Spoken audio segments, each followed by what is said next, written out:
Magandang araw, Pilipinas! Today for Sports Day News, the 5 basic skills of volleyball are going to be tackled one by one. I am Shala Ribon and join us to know more about volleyball in Sports Day. Start now!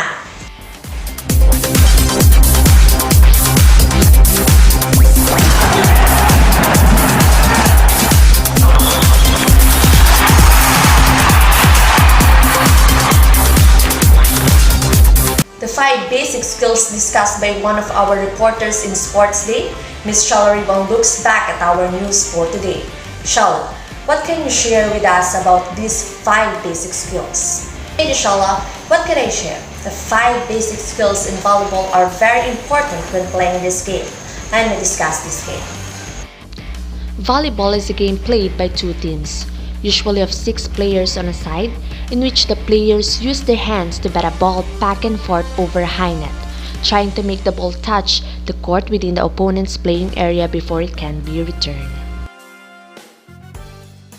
The 5 basic volleyball skills are passing, setting, spiking, blocking, and serving. Passing is often thought of as the most important skill in volleyball. If you can pass the serve, then you won't ever put your team in a position to score point. The importance of serving is often undervalued. Before playing volleyball, you must warm up. Warming up helps prepare your body for aerobic activity. A warm-up gradually revs up your cardiovascular system by raising your body temperature and increasing blood flow to your muscles. Warming up may also help reduce muscles soreness and lessen your risk of injury. The 5 basic skills of volleyball. The pass is the first touch by the team. Basically, you perform a passing skill on any ball that has been sent over the net to your team's side of the court.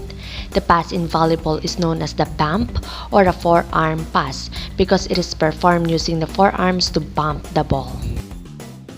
A set is an overhand contact of the ball, usually the second contact in a rally made after a pass in a serve receive or after a dig in defense to redirect the ball to a hitter in the front row or back row by a setter to run the team's offense.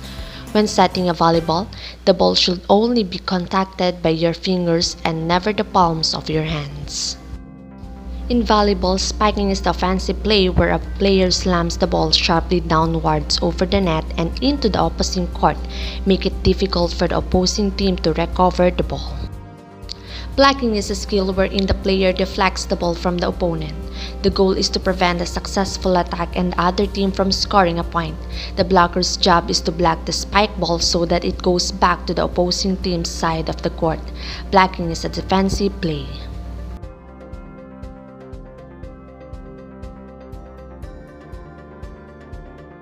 In volleyball, the serve is the act of putting the ball in play by a player. Sounds simple, but actually it describes one of the most important plays in the game of volleyball. The ball is held in the left hand to the front and right side of the body so that it will be directly in line with the right hand. After a warm-up, static stretching can be effective for increasing the elasticity of muscles that are tight and help decrease the likelihood of injuries. This is why a cool down for volleyball is important. Muscles are less responsive during the time immediately after static stretching. That's all for Sports Day News. Again, I am Shala Ribon, your Sports Day reporter. Thank you, Ms. Shala Ribon, and that's all for our news on Sports Day.